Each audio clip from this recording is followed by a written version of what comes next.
నమస్కారం ప్రజలారా.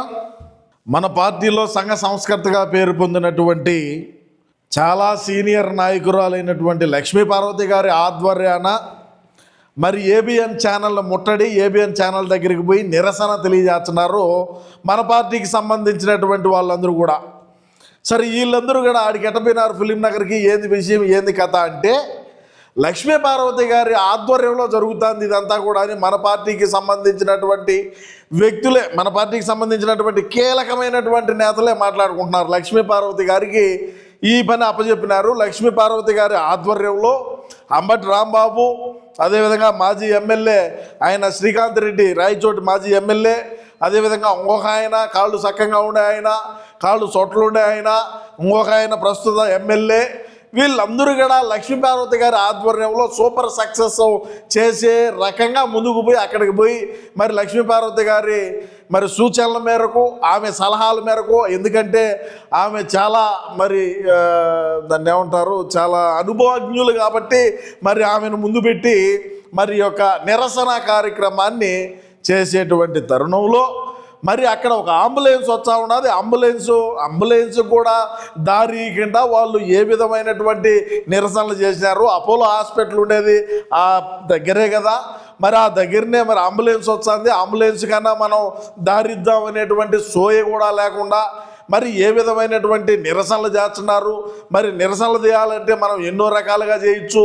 మరి అక్కడ 2-3 తారు జీబులు పెట్టి వాటిలో కొన్ని ఏవైతే మరి పొడుగ్గా ఉండేటువంటి బీర్లు ఉంటాయో ఆ బీర్లను అక్కడ పెట్టి అక్కడ తాగి వచ్చి ఇక్కడ డూమ్ డామ్ అంటాం. ఇది కూడా ఏం పెద్ద ఇదిగా ఏమి లేదు. కానీ ఈడ మనం ఆలోచన చేయాలా, ఈడ మనం మరి శివరాజా ఇవన్నీ కూడా ఎందుకు చెప్తున్నావు అనుకుంటే, మనకు జాతీయ నాయకురాలు కావాల్సినటువంటి రోజు ఈరోజు వచ్చింది. ఎందుకంటే అన్నను మనం ప్రధానమంత్రిని చేసుకోవాలనేటువంటి దిశగా మనం ముందుకు పోతున్నాం కాబట్టి లక్ష్మీ పార్వతి గారిని జాతీయ అధ్యక్షురాలిగా చేర్చే ఏ విధంగా ఉంటుందనేది మీ యొక్క అభిప్రాయాన్ని తప్పకుండా కామెంట్ రూపంలో తెలియజేయండి. ఆ కామెంట్ అన్నీ మనం కూడా పరిగణలోకి తీసుకొని మరి మనం అన్న దగ్గర కూడా తీసుకొని పోయేటువంటి ప్రయత్నం చేద్దాం. ఎందుకంటే ఈరోజు ఏబిఎన్ ఛానల్ని ముట్టడి చేయండి అనో, లేదంటే అక్కడికి వెళ్ళి శాంతియుతంగా మనం నిరసన తెలియజేయాలంటే ఎన్నో రకాలుగా నిరసన తెలియజేయచ్చు. కానీ లక్ష్మీ పార్వతి గారిని ముందు పెట్టి లక్ష్మీ పార్వతి గారి ఆధ్వర్యంలో మరి ఈ నిరసన కార్యక్రమాన్ని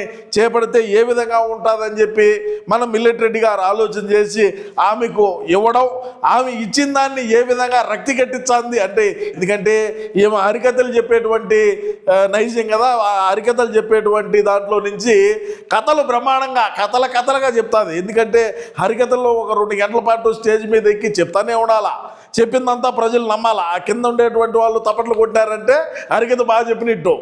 మరి ఇప్పుడు ఈమెను మళ్ళించినారు బ్రహ్మాండంగా. ఆమె వెనకెడితే ప్రజలు కూడా, అమ్మంటి రాంబాబు మాజీ మంత్రి అయినా లక్ష్మీపార్వతి గారి నేతృత్వంలోనే పోయినాడు. మరి ఈ యొక్క మనకు ఇప్పుడు అక్కడ చూసేటువంటి ఆర్టిస్టులు అందరూ కూడా హైదరాబాద్లోనే ఉంటారా, లేదంటే వీళ్ళు మన ఆంధ్ర రాష్ట్రంలోనే ఉంటారా, లేదు ఏమన్నా ఆంధ్ర రాష్ట్రంలో ఏదైనా సరే మన జగనన్న ఆదేశాలు ఇచ్చితే మాత్రమే తెలంగాణ నుంచి మన రాష్ట్రానికి వచ్చారా అని కూడా ఆలోచన చేసేటువంటి పరిస్థితి ఉన్నది. ఎందుకంటే మేయర్ ఉన్నది ఒక ఆమె, అదేవిధంగా మాజీ మంత్రులు ఉన్నారు, ఎమ్మెల్సీ ఆ కుప్పంలో ఆయన మీరు భరత్ని గెలిపిస్తే నేను మంత్రిని చేస్తా అన్నాడు కదా, ఆ భరత్ కూడా ఆడే ఉన్నాడు. మరి వీళ్ళందరూ కూడా మరి ఆ తెలంగాణలోనే ఉండేటువంటి వ్యక్తులా, లేకంటే టైంపాస్కు మన రాష్ట్రానికి వచ్చేదైనా సరే రాజకీయం చేసిపోయేటువంటి వ్యక్తులు అనేది కూడా సరే చాలామంది అభిప్రాయాలు చాలా రకాలుగా ఉంటాయి. ఏది ఏమైనప్పటికీ కూడా లక్ష్మీ పార్వతి గారి ఆధ్వర్యంలో బ్రహ్మాండమైనటువంటి మరి ఆమె ఎంతో అనుభవజ్ఞులు కాబట్టి మరి ఆమెకు పన్నప్ప చెప్పడం, ఆమె కూడా ఈ వయసులో మరి మరి మీరు అనుకోవచ్చు ఏం సింహరాజా, మరి మన అరే శ్యామల గారు కూడా, అదే యాంకర్ శ్యామల గారు కూడా హైదరాబాద్లోనే ఉంటారే, ఆమెకేం పిలుపు ఇవ్వలేదా, ఆమె కూడా మన రాష్ట్ర అధికార ప్రతినిధే కదా అని మీరు అనుకోవచ్చు. కానీ ఆమె నేతృత్వంలో అంటే లక్ష్మీ పార్వతి గారి నేతృత్వంలో మరి నేను రావాలంటే నాకు మనసు సరిగా లేదని ఆమె అన్నిట్టు, మరి ఏమో దానికి తిరస్కరించినట్టు ఇట్లా కూడా రకరకాలుగా మాట్లాడుతున్నారు. ఎందుకంటే హరే శ్యామల గారు, నేను కూడా మంచి సంఘ సంస్కర్తగా పేరు ప్రఖ్యాతులు నాకు ఉన్నాయి. మరి నా నేతృత్వంలో నేను రాజకీయంగా ముందుకు పోవాలనుకోకుండా ఎవరు ఫ్లైట్ టికెట్ ఇచ్చే వాళ్ళ పెళ్ళిళ్ళకి పోతుండా, ఎవరు ఫ్లైట్ టికెట్లు ఇచ్చే వాళ్ళు పెద్ద మంచి అయిన ఫంక్షన్కు పోతుండా, నాకు ఇబ్బంది ఏం లేదు, నేను కూడా తిరుగుతా అడుగుతున్నా కదా, మరి లక్ష్మీపార్వతిగా తిరగలేదు, మరి నేను బ్రహ్మాండంగా రాష్ట్ర వ్యాప్తంగా అన్ని చోట్లకు పోతున్నా, అన్ని దగ్గరకు పోతున్నా, ఎవరేది పెడితే తినొచ్చున్నా, వద్దనుకుంటా, సరే ఏదో మనకు తగిలింది మనం చేస్తున్నామని ఆమె కూడా అనుకుంటుంది. మరి ఆమెను కూడా ముందు పెట్టుకొని వీళ్ళిద్దరి నేతృత్వంలో ముందుకు పోయింటేగా బాగుండు. మరి ఆర్కే రోజా గారు రాలేదు, ఆర్కే రోజా గారు మరి దేనికి రాలేదు ఏంటంటే అది మీరు నన్ను అడగొద్దు దయచేసి ప్లీజ్. దానికి ఎన్నో కారణాలు ఉంటాయి. అంటే ఇప్పుడు తమిళనాడులో ఆమె ప్రచారంలో ముందుకు పోతాం స్టాలిన్ అది ఇది అని చెప్పి ఏదేదో ఆ బాధలు ఆమె పడతా ఉండదు. మనకెందుకు అయింది?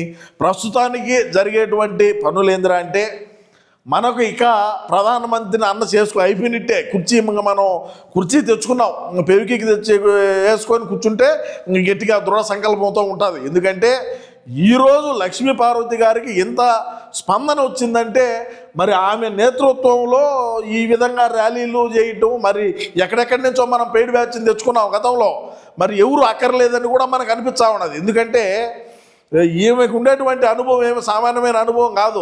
నరసరావుపేట నుంచి గుంటూరు నుంచి హైదరాబాద్ అంటే ఎన్ని అనుభవజ్ఞులు, ఎంతమందిని ఏమైంటుందో ఏందనేది అది నేను చెప్పక్కర్లే. ఎందుకంటే ఆమె స్వర్గీయ కోడెల శివప్రసాదరావు గారి దగ్గరికి పోయి ఏ విధంగా ఆమె తెలుగు పండిట, తెలుగు లెక్చరర్గా ఏ విధంగా ఆమె ఆ కాలేజీల్లో ఉన్నింది, అక్కడి నుంచి మరి పెద్ద అయిన అన్నీ మనకి ఎందుకులే, ఆ పంచాంగం అంతా మనకు అవసరంలే. మనకి ఏం కావాలా?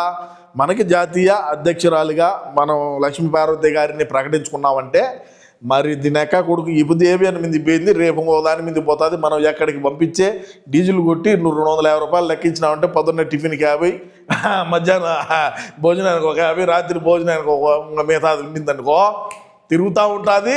మనోడు ప్రధానమంత్రి అయిపోతాడు. మరి అదేవిధంగా ఈడ ఒక్కొక్క విషయం చర్చించుకోవాలి ప్రజలారా. మనం ఏంటంటే పోలీసు వాళ్ళు ముఖ్యంగా, అదేమి మన ఆంధ్ర రాష్ట్రం కాదు కదా. మన ఆంధ్ర రాష్ట్రం అయితే అక్క మేమే వస్తాం, నువ్వు ఎక్కడున్నా సరే నిన్ను ఈడికే పోస్టింగ్ వేయించాం, మేము చించుతాం పొడుస్తాం అంటారు. అనేది ఎవరు? రేవంత్ రెడ్డి గారి ప్రభుత్వం.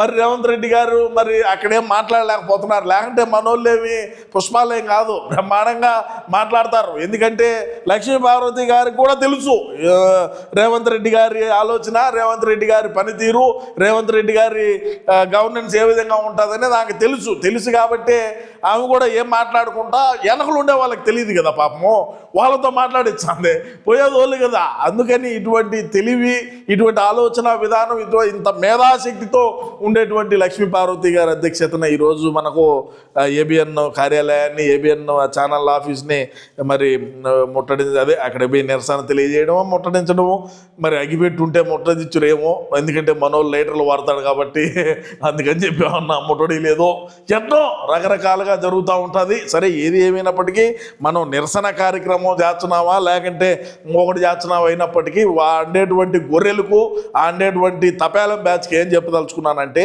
అంబులెన్స్ వచ్చినప్పుడు దారి ఏంట్రా బోకుగాళ్ళరా, వాటిలో మన బంధువులు ఉంటారో లేకంటే ఆ నొప్పి మనం ఉంటే మనకు తెలుస్తుంది, అర్థమవుతుందా? అంబులెన్స్లకు దారి ఇకుంటా 2 తారులు ఆడబెట్టుకొని వాటిలో బీరు బాటలు పెట్టుకొని 5 ఆగి ఈడికి వచ్చి రోడ్ బ్యాట్ అనేది మళ్ళా నిషా తగ్గినప్పుడు పోయి ఆడ నిషాని ఎక్కించుకొని వచ్చే ఈ నిషాని వాళ్ళకి ఏం తెలుసు అంబులెన్స్ హాస్పిటల్ గురించి. కొద్దిగా ఆ లక్ష్మీపార్వతి గారు ఆమె ఆధ్వర్యంలోనే జరుగుతుంది. కానీ లక్ష్మీపార్వతి గారు అయినా సరే చెప్పాలి కదా, మరి అంబులెన్స్లు వస్తూ ఉంటారా, ఇటు మళ్ళీ అపోలో హాస్పిటల్కి పోతుంది, కొద్దిగా సోయలో ఉండండి రా స్వామి, మీరు అంత నిషా ఎక్కించొద్దు అని నువ్వన్నా చెప్పాలి కదా లక్ష్మీపార్వతి గారు. ఇది ఒకటే మీరు తప్పు చేశారు, మిగతాదంతా కూడా కరెక్ట్గా చేశారు. మీ అధ్యక్షతన బ్రహ్మాండంగా జరుగుతూ ఉన్నది. సరే ఏది ఏమైనప్పటికీ కూడా ఖచ్చితంగా అన్నకి ప్రధానమంత్రి అయిపోయినట్టే. జాతీయ అధ్యక్షురాలిగా లక్ష్మీపార్వతి గారిని మనం పెడితే ఏ విధంగా ఉంటుంది అనేది మీ యొక్క అమూల్యమైన అభిప్రాయాన్ని తప్పకుండా కామెంట్ రూపంలో అయితే తెలియజేయండి ప్రజలారా. నమస్కారం.